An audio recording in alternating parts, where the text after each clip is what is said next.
Hello, I'm Casey Conway, Chief Economist with the CCIM Institute and Director of Research at the Alabama Center for Real Estate at the University of Alabama.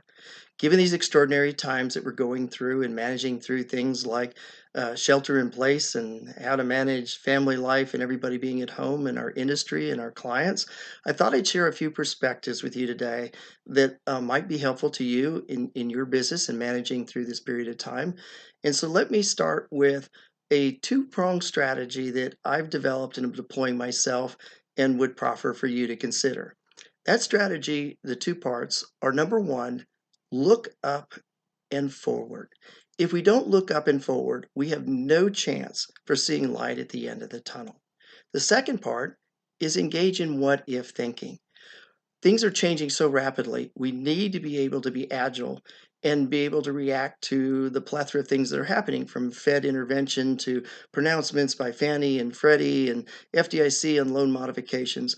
So, on one day where you may say, gosh, everything looks gloomy, but what if the FDIC provides a loan modification guidance and program for the banks to follow? Guess what? It just happened. Are you ready to engage and participate to keep your business and your properties going or assist your client? So let's pivot from that and let's look quickly at what's going on with the economy and metrics and put some things in perspective. So, first thing, all the data and metrics that we're getting today, they're rearview mirror looking. They really aren't anything that's going to tell us, how to look prospectively at the market. It's all water under the bridge. The old GDP numbers, the old job numbers, the jobless claims, all of that stuff are behind us. So we need to be thinking and anticipating what if all of those metrics deteriorate? They will. So let's put in perspective the deterioration. What if it's a recession? What if it's a depression? What's the difference? So, a recession we've all been through, there's no official definitions for either of these, but generally, economists and academia regard a recession as a period of time where we have two consecutive quarters of contraction in GDP. We've all lived through that. But what's a depression? We've really got to go back to 1919 to 21 and the Great Depression to understand. Here are the three generally recognized characteristics of a depression. Number one, GDP has to contract by at least 10%. Number two, unemployment has to rise to a level of 10% or more. And number three, both those conditions need to persist beyond months or quarters and really into years. Generally, it's regarded as a 3-year period of elevated unemployment and rapidly declining GDP of 10% or more. I'm not in the camp we're going to a depression. I am in the camp we are going to go through a recession, but I'm very optimistic with all the intervention that's occurring, with how we're bringing greatest generation thinking back to the forefront and dealing with these problems, whether it's at the Fed or whether governors, you name it. That's where I'm at. That's where my philosophy is. And I would encourage all of you and your families and your clients to think, number one, about a look up and forward attitude. And number two, engaging in critical what if thinking every day with all that's thrown at us. So, with those things in mind, let me pivot to a real life example where I've engaged both of those philosophies and that strategy. So I encourage you to get out still, visit your tenants, engage with your clients, do it by Skype or Zoom or whatever your tool is. But find out what's going on at your properties and with your tenants and engage in communication with your lender. So I needed to pick up the dry cleaning that had been sitting there for 2 weeks. I haven't traveled in 2 weeks and all my travel's canceled for the next 2 months. So I went to my dry cleaner to pick stuff up and she asked me, what's going on? I said, buddy, on spring break, my kids aren't. They're still, supposed to be going to school. And so she gets up and is at work at 6 in the morning. They run their dry cleaners until 8 or 9 at night. Then they take care of kids. They have no time to be engaged all day long or for many hours on the news. So when I explained what was going on, she declared, oh my gosh, Casey, I don't think I can make even a month with the situation like that with nobody bringing in, their suits and dresses for dry cleaning.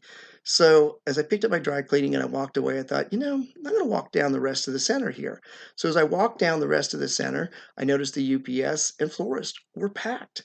And I asked them what was going on. And they said, with grandma and grandpa kind of isolated and nobody able to visit them, they're sending them packages and flowers. So this is almost like a Mother's Day holiday for us.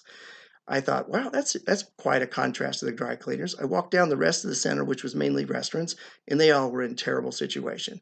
So as I walked back to my car and put my dry cleaning in the car, I thought, let me go back to the tenants and suggest that they contact their property owner and their property manager to see if they could get a meeting to talk about what's going on.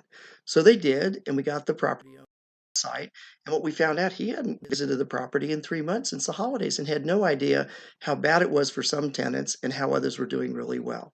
So we got down to a plan and said, some of these tenants, 60% of them need something like a rent abatement to make it through. Others are fine.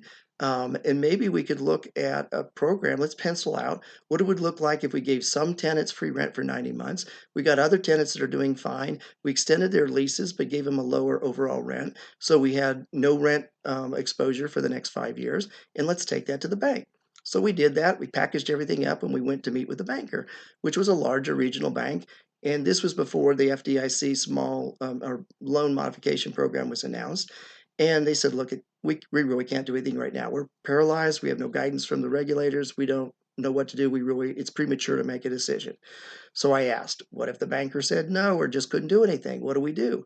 So I recalled, credit unions are a pretty flexible place. They're still open. We actually have more of them than we do banks. And so I said, there's a couple of credit unions I know here in our area. Let's go visit them and present them with the situation. Guess what? They were incredibly receptive to it. They liked the fact that the property owner had already thought through how to deal with the tenants that were experiencing disruption with free rent.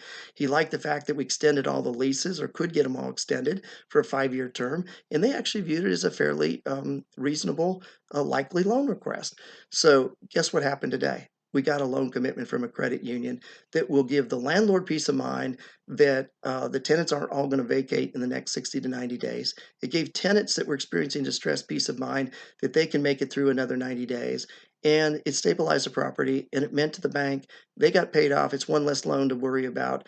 And it's a great example of look up and forward and ask what if thinking just in your own backyard.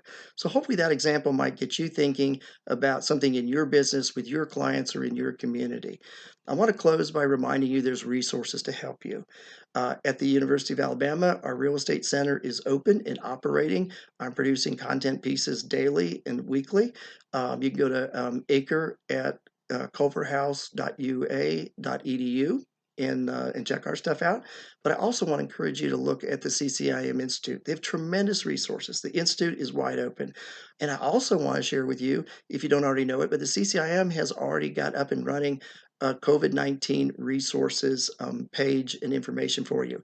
It's at ccim.com/COVID-19. Please be safe out there. Continue to try to look up and forward. Ask yourself and engage in critical what if thinking. And in all your behavior, think about our greatest generation. They endured a lot more than what we're enduring. They did world wars, they did Great Depressions, they did regular depressions, everything. Engage in greatest generation behavior. Know there's resources like the CCIM Institute out to help you. Please be safe and take care. Thank you.